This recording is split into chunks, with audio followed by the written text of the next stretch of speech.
History doesn't always shout. Sometimes the biggest changes happen in total silence, out in the vast, empty parts of our world. And today, we're diving into one of those stories.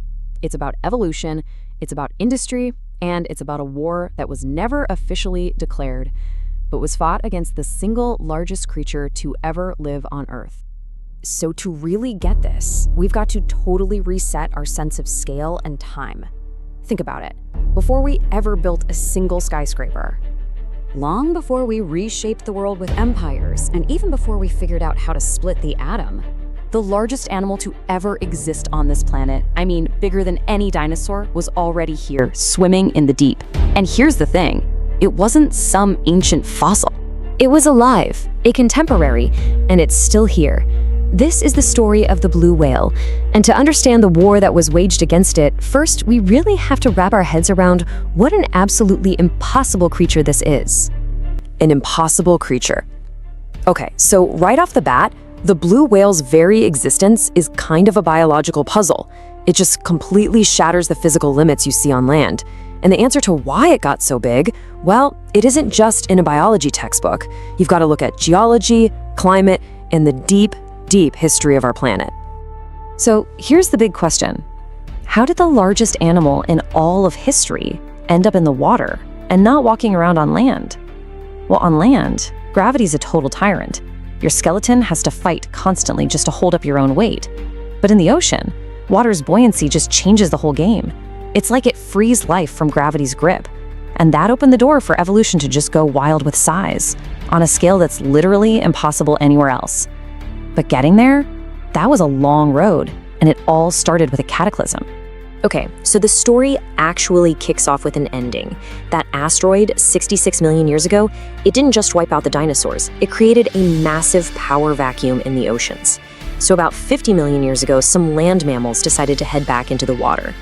But the real magic trick, the thing that set the stage for giants, happened much more recently. As the planet started to cool down a few million years ago, the entire chemistry of the ocean shifted. And this is the part that a lot of people miss. It wasn't just that there was empty real estate in the sea. It's that the ocean was suddenly filled with fuel. And that fuel was krill. Now, this global cooling supercharged the ocean currents, pulling up all these nutrients from the deep sea, especially around the poles.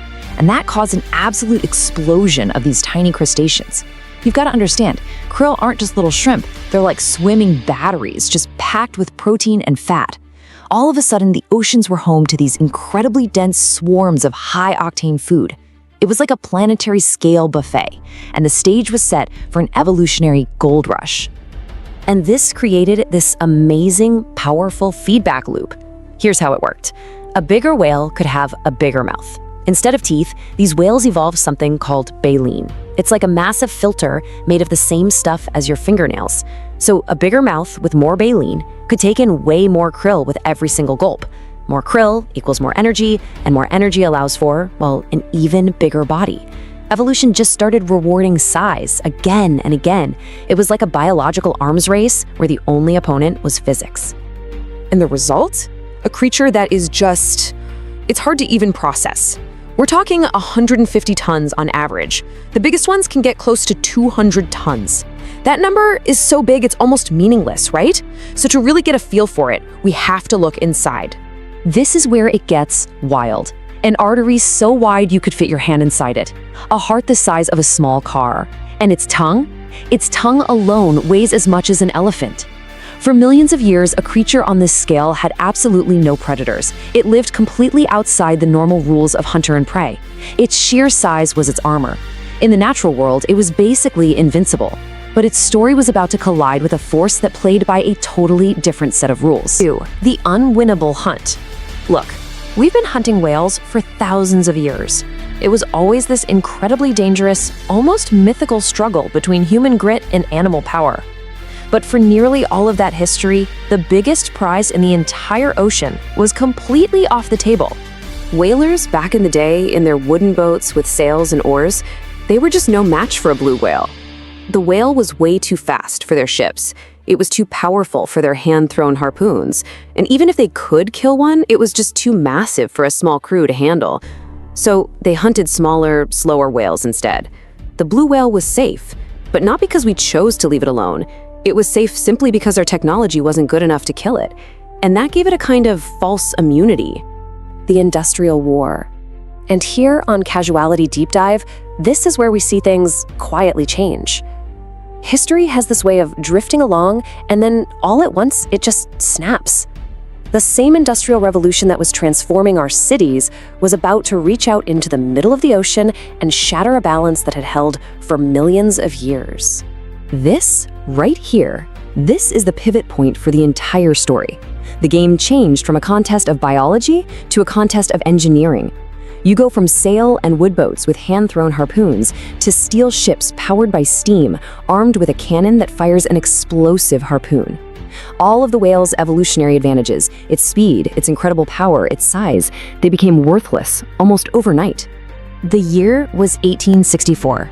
A Norwegian captain named Sven Foyn invented that explosive harpoon, and that single invention set everything that followed into motion. He didn't just create a better weapon, he created a whole new logic. Hunting blue whales went from being a near impossible feat to a cold, predictable industrial process. Just like that, their age of immunity was over. And the last piece of this deadly puzzle was the factory ship. I mean, these things were basically floating slaughterhouses. A massive vessel with a ramp at the back so they could literally haul a full-grown whale right up onto the deck. Once it was there, a whole team of men with steam-powered saws would just disassemble it. In a matter of hours, a 150-ton animal was reduced to its component parts. They could do this 24/7 out in the middle of nowhere. Absolutely nothing was wasted. And this is the really crucial part. The largest animal to ever live stopped being seen as an animal at all. It just became a list of raw materials. Its blubber was boiled down into oil for everything from lamps to makeup. Its bones were crushed into fertilizer for farms halfway around the world. Its meat was canned for food.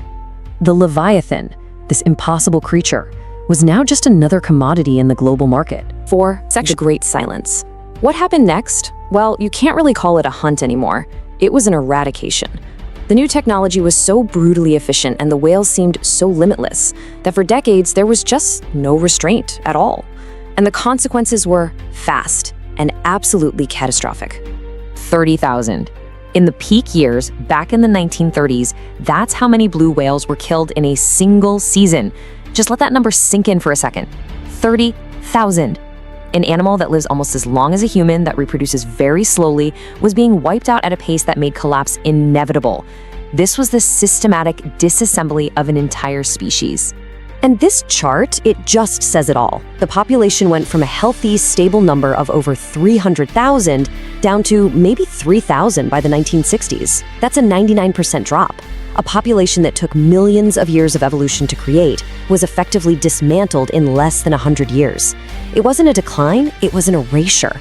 And the impact wasn't just in the numbers. The entire sound of the ocean began to change. Those deep, low-frequency songs of the blue whales, the ones that can travel for hundreds and hundreds of miles, they started to fade out. Whole ocean basins just went quiet. A great silence began to fall across the planet's seas. Of course, people eventually tried to regulate it. The International Whaling Commission was formed in 1946, but it was just too little, way too late. For decades, their rules were weak, they had no way to enforce them, and illegal hunting just kept going. We now know the Soviet Union ran a massive, secret whaling fleet that illegally killed tens of thousands of protected whales and then just lied about it on their official reports. We've seen this pattern repeat so many times in history. Our power to exploit something grows way faster than our wisdom to manage it. By the time the world got serious about a ban, there was almost nothing left to save. 5 and unfinished chapter. So today, the big factory ships are gone. The harpoon cannons are silent. But the story isn't over. The conflict with the blue whale didn't really end. It just evolved into something quieter, and in a lot of ways, much more complicated. The threats today are invisible.